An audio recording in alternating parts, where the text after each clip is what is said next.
રાધનપુરમાં મૃત નગરપાલિકાનો વિરોધ, શહેરના પ્રશ્નો પર કોંગ્રેસનો ઘેરાવો અને પોલીસની અટકાયત. રાધનપુર શહેર કોંગ્રેસે આજે નગરપાલિકા સામે અનોખો મૃત નગરપાલિકાનું બેસણું રાખી જોરદાર વિરોધ નોંધાવ્યો હતો. શહેરમાં સતત વધી રહેલા રોડ રસ્તા, ખાડા ઉભરાતા ગટરના પાણી, રખડતા ઢોરો, પીવાનું પાણી, અનિયમિત પુરવઠો અને બંધ સ્ટ્રીટ લાઇટો જેવા મૂળભૂત પ્રશ્નો લાંબા સમયથી ઉકેલાયા નથી. નગરપાલિકા પ્રજા સામે નિષ્ક્રિય રહી હોવાનો આક્ષેપ કરતા કોંગ્રેસે જણાવ્યું કે રાધનપુરની નગરપાલિકા સંપૂર્ણપણે મૃત બની ગઈ હોય. આજે જાહેર હિતમાં આ પ્રતિકાત્મક બેસણું રાખવામાં આવ્યું હતું. વિરોધ દરમિયાન કોંગ્રેસના કાર્યકરો દ્વારા શહેરના તમામ મુદ્દાઓને લઈને નગરપાલિકાની ખામીઓને ખુલ્લેઆમ ઉઠાવવામાં આવી. કોંગ્રેસે આક્ષેપ કર્યો કે નગરપાલિકા જીવંત હોત તો શહેરની ગટરો રસ્તા પર ન વહેતી હોત, ઢોરો રસ્તા પર ન દોડ્યા કરતા, સ્ટ્રીટ લાઇટો અંધકાર પાથરતી ન હોત અને પીવાનું પાણી રોજ અસ્થિર ન રહેતું. શહેરના દરેક મુદ્દા અનાથ થઈ ગયા હોવાથી આજે મૃત નગરપાલિકાનું બેસણું રાખી પ્રજાના દુઃખો સાથે વિરોધ વ્યક્ત કરવામાં આવ્યો હતો. વિરોધ દરમિયાન વિરોધ પક્ષના નેતા જયાબેન ઠાકોરે નગરપાલિકા પ્રમુખ ભાવનાબેન વિક્રમભાઈ જોશી પર ગંભીર આક્ષેપો કર્યા. તેમણે જણાવ્યું કે પ્રમુખ નગરપાલિકા હાજર રહેતા જ નથી અને વહીવટી પ્રમુખના પતિ સંભાળતા હોય તેવી શંકા જનતામાં વધી રહી છે.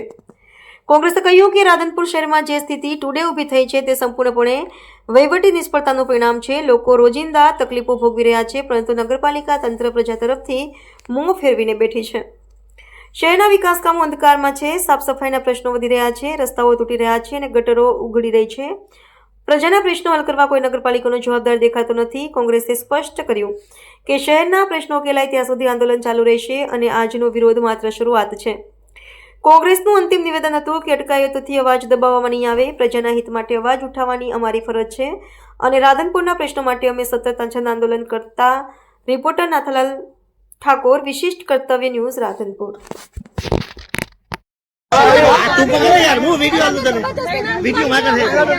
અમે કોઈ આતંકવાદી નથી અને પ્રજા હિત માટે લડી છે. રાધનપુરના પ્રશ્નોની લડત આપી રહ્યા છીએ એટલે અમે પ્રશ્નોને બોલતા અમને રોકી રાખવામાં આવ્યા છે. આજે રાધનપુરની નગરપાલિકા બની ગઈ છે,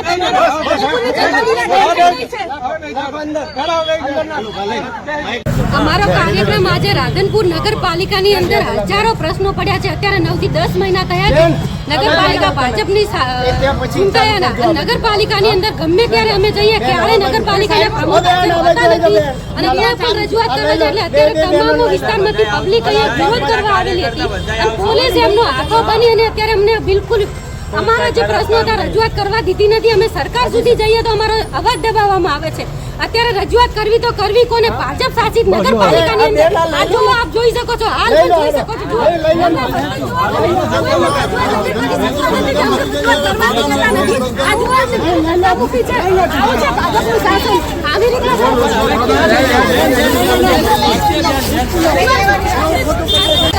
પ્રજા માટે લડી રહ્યા છીએ અને પ્રજાના પ્રશ્નોને લઈને અમે અહીંયા રાધનપુર નગરપાલિકાનું બેસણું આજે રાખેલું હતું જાહેર હિત માટે. પણ જો આ તમામ પોલીસ અત્યારે ભાજપનો હાથ બની અને અમને અહીંયા અમારો કાર્યક્રમ રોકવામાં આવે છે.